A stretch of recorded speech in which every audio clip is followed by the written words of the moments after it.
iCarly, Zoe 101, Drake and Josh, The Amanda Show, Victorious, and Sam and Cat. I don't know about you, but I'm guessing a majority of you guys have seen at least one of these shows. I mean, who didn't? These shows and Nickelodeon as a whole became a major part of our childhood. And at one point, we wanted to be the actors on these shows and experience Hollywood and its fame. But what we didn't know, what was actually going on behind the scenes.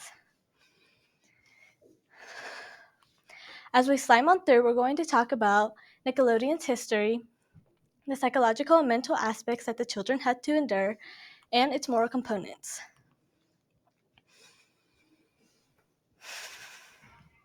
The late 80s and 90s were considered to be Nickelodeon's golden age. Nickelodeon was created by Vivian Horner, and their first show was released April 1st, 1979, and was called Pinwheel. Pinwheel ended up becoming a huge success and would play for hours on end. As Nickelodeon was releasing newer shows, they still seem to have been struggling with gaining profit. It wasn't until they released Doug, Rugrats, and The Ren and Stimpy Show that they started becoming successful in 1992. These shows were called Nicktoons. Nickelodeon also created something called Snick. Snick was a primetime block which aired from 8 to 10 every Saturday night and was targeted towards the older audience. It was then rebranded in 2004 to be called Teen Nick.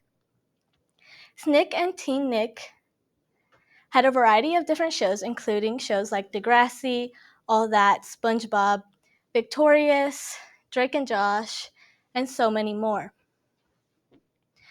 Nickelodeon was centered around children and was a family-friendly network. That was until Dan Schneider and a few other colleagues came into place. Dan Schneider was considered to be Nickelodeon's golden boy. This was due to the fact that every show he produced and wrote became extremely successful.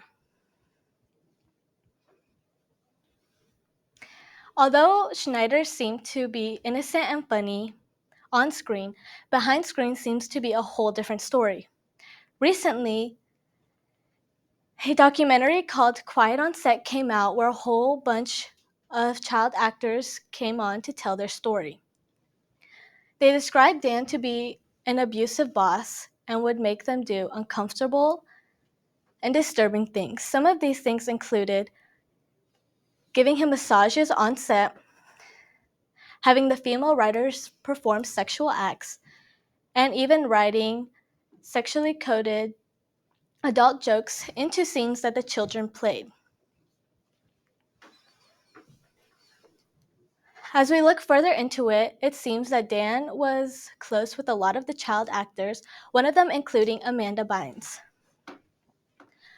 The relationship seemed to be off, and they were even seen together in a hot tub by themselves.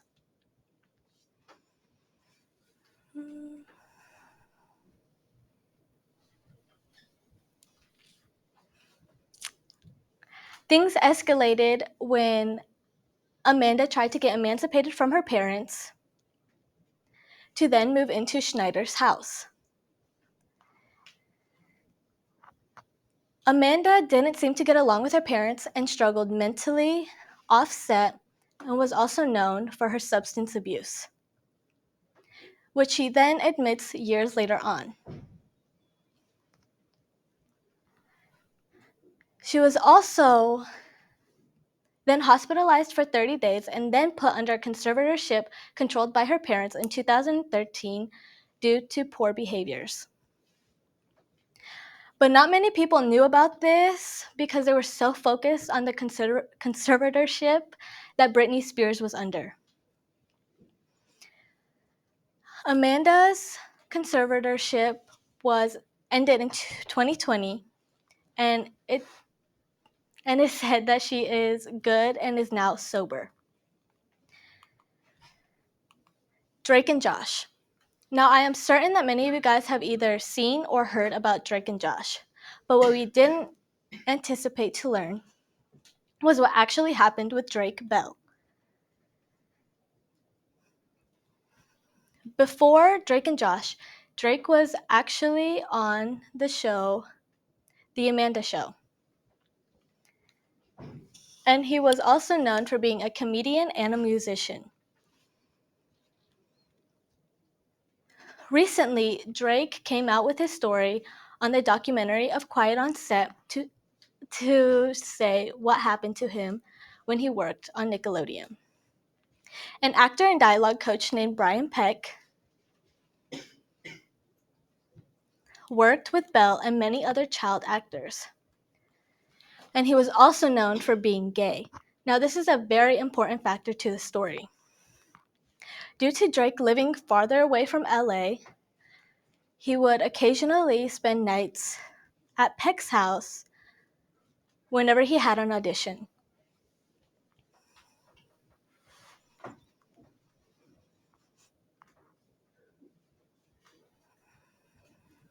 This was considered to be normal for many child actors, but one morning everything changed. Bell was found getting sexually assaulted by Brian Peck and continued getting assaulted for the longest time.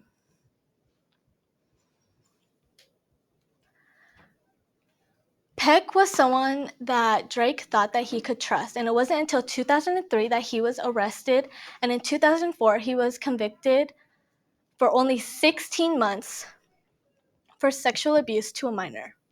Prior to this, two other staff members from Nickelodeon got arrested for sexual abuse to a minor. These individuals were named Jason Handy and Esel Channel. All three of them didn't get sentenced for as long as they should have, and this just shows how little the entertainment industry cares for our children.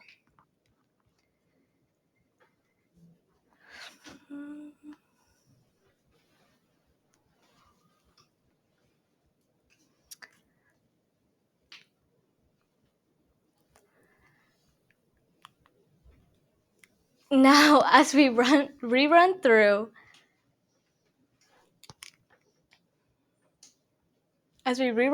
everything we talked about the history of Nickelodeon, the psychological and mental aspects that the children had to endure, and its moral components. As we look at people like Amanda Bynes and Drake Bell, we can see how we truly failed to protect them, and we shouldn't have let this ever happen. So we should find better ways to help protect our children so that something like this doesn't ever happen again, and people like Brian Peck don't continue being able to work on sets with children. Thank you.